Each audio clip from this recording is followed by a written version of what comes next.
¿Cuál es la tasa de conversión de tu vendedor? ¿La conoces? ¿Sabes para qué sirve esta medición? Muchas de las veces tenemos vendedores en nuestra fuerza de ventas y desconocemos su capacidad para lograr ciertos objetivos. Normalmente los medimos por si llegó a la facturación que necesitamos o por si llegó simplemente a la meta, pero no medimos otras cosas. Es muy importante que sepas o que conozcas más bien el factor de conversión de tu vendedor. Entre mayor sea esa capacidad de conversión que tenga, mejor vendedor va a ser en términos de efectividad. Eh, el problema muchas veces, o bueno, la mayoría de las veces, es que muchas empresas no solamente no miden este factor, sino que además no lo conocen, no lo entienden. Y me ha tocado muchos, pero muchos casos de vendedores que desconocen esto y vendedores que ya tienen tiempo. Como sabemos, hay muchos tipos de vendedores. Te recomiendo el video que tenemos por ahí en el canal que se llama Tipos de Vendedores, donde vas a hablar, donde vas a encontrar la clasificación que hago de vendedores en vendedores tipo A, tipo AA y AAA. Es muy importante esa clasificación para que conozcas el tipo de vendedor que tienes. Pero también tienes que conocer, aparte del tipo de esa clasificación primaria, tienes que conocer qué capacidad de conversión tiene tu vendedor. ¿Convertir qué? Vamos a hablar primero precisamente de esa medida de conversión. Vamos a poner un ejemplo. Tu vendedor tiene una cartera de 30 prospectos, ¿ok? Y tú necesitas saber qué tan efectivo es para conseguir citas con los decisores. Entonces vas a medir la conversión o la capacidad de conversión de tu vendedor para conseguir esas citas con los decisores. Tiene que ser con el decisor. Al menos en este ejemplo, esa es la medida. Entonces, imagínate que tu vendedor de esa cartera de 30 prospectos te convierte a 15 o de esa cartera de 30 prospectos, convierte a 15 de esas empresas en citas concretas con el decisor. Entonces, esta medida de conversión es muy sencilla. La fórmula en matemática es muy simple. Divides el número de citas con decisores que logró entre la cartera. Entonces, dividir 15 entre 30 te va a dar un factor de conversión del 50%. Habrá vendedores que en lugar de conseguir ese 50%, consigan más. Es decir, tendría que conseguir más de 15 citas para aumentar su conversión. O hay vendedores que consiguen menos. Entre menor sea la capacidad para convertir o es el factor de conversión, pues el vendedor te hablará de que tiene menos efectividad. Y tú tienes que saber, porque muchas veces tenemos, por ejemplo, un vendedor que de pronto te consigue un pedido grande, ya sea al azar o como tú quieras, pero desperdicia una enorme cantidad de prospectos, tiempo y muchas cosas. Y entonces tú te dejas llevar por el resultado global y crees que es un buen vendedor cuando realmente no lo es. A lo mejor tuvo suerte.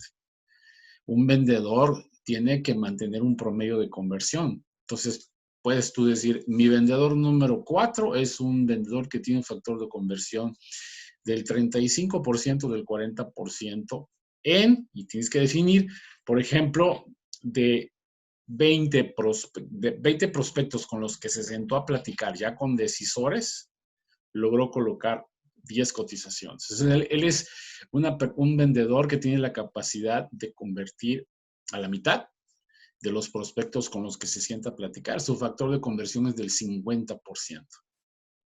O, por ejemplo, si quieres ya medir la conversión final, dices, de 10 prospectos ya calificados con los que se sienta, logró, por ejemplo, convertir a 6 cotizaciones. Y entonces vas a medir al final la capacidad de convertir las 6 cotizaciones en cierres. Si de esos 6 te cierra 3 pedidos o 3 cierres logra, entonces sigue manteniendo ese factor de conversión del 50%, pero ahora hablando de cotizaciones a cierres. Las conversiones las pueden medir como tú quieras. Simplemente aquí el punto es que tú midas, que conozcas la capacidad y la efectividad de tu vendedor para cualquiera de esas medidas. Incluso puedes crear otras medidas. Normalmente se estila considerar al factor de conversión entre prospectos y cierres, así de manera gruesa, pero lo puedes hacer En el caso de vendedores ejecutivos, vendedores que venden B2B, entonces pueden ser mediciones, como te decía, medir la capacidad de convertir una cartera de prospectos en citas con decisores. Y luego de esas citas de decisores, cuánto es capaz de conseguir cotizaciones, cuántas cotizaciones. Hay otro indicador, esto se puede convertir en tus KPIs incluso. Y después también medir de tantas cotizaciones colocadas, cuántos cierres logró. No lo olvides, el factor de conversión es una medida crítica de la efectividad de tu vendedor. ¿Por qué no se aplica normalmente este factor de conversión? ¿Por qué incluso se desconoce?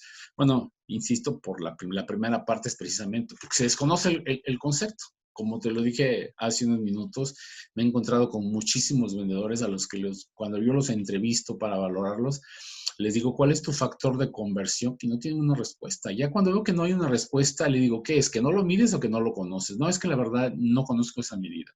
Entonces, ojo empresa, tú empresario, tú tienes que enfocarte en medir esas conversiones para saber qué tipo de vendedores tienes. Otra razón por la que no se aplica este factor, esta medida de conversión, es porque no se sabe medir. Y no es que no se entienda la fórmula, que como te mostré es bien elemental, sino porque muchas veces no tienen herramientas de medición, no tienen cómo medirlo, no se lleva una métrica, no se llevan registros y entonces no se obtiene la medida. Y la otra es porque independientemente de que exista la herramienta, yo conozco muchas empresas que tienen CRM, pero no lo explotan, no lo utilizan y entonces no puedes medir. Muchas veces es una cuestión de falta de disciplina o falta incluso de cultura. Pero esa cultura depende pues de quienes dirigen, en este caso tú, si tú eres el empresario que tienes vendedores, tú tienes que enfocarte a establecer esos indicadores y exigirlos a tus vendedores, pero sobre todo medir, para que sepas qué tipo de vendedor tienes. ¿Cómo puedo mejorar ese factor de conversión? Imagínate que tú tienes un vendedor que tiene un factor de conversión del 20% y que realmente, dado el histórico, dada otras medidas que ya tienes y que hasta estandarizaste, es que debe de ser del 40%, pero este vendedor está en 20%, lo que tienes que hacer es analizar todos los elementos que entran en juego en ese proceso. Si, por ejemplo, hablamos del factor de conversión de prospectos a citas logradas reales con decisores, seguramente hay problemas de tipo técnico en donde el vendedor no sabe pedir una cita, en donde le niegan por teléfono al decisor y él no sabe qué hacer, le falta experiencia, le falta conocimiento, y entonces ahí lo tienes que ayudar. Si tú eres un líder, tienes que ayudarle a ver cómo pides la cita, cómo haces la llamada, qué dices, qué no dices. Y haciendo un análisis de todos los elementos que entran en juego en ese proceso, puedes mejorar la conversión. Si a eso le agregas que el vendedor tiene una muy buena actitud y que busca la meta, pues vas a poder ir mejorando ese factor de conversión. Pero tienes que enfocarte, tienes que definirlo y tienes que saber cuáles son los elementos que entran en juego. Cuando tengas todo eso controlado y lo apliques en tus vendedores, vas a saber a quién tienes en tu fuerza de ventas. Y con eso vas incluso a poder pronosticar, a decir, pues si esta persona tiene tantos prospectos y más o menos colocas ciertas cotizaciones promedio, pues incluso puedes hasta pronosticar. Es muy importante, pero muy importante que hagas esta medida. Conoce a tus vendedores, mide el factor de conversión. Mucha suerte.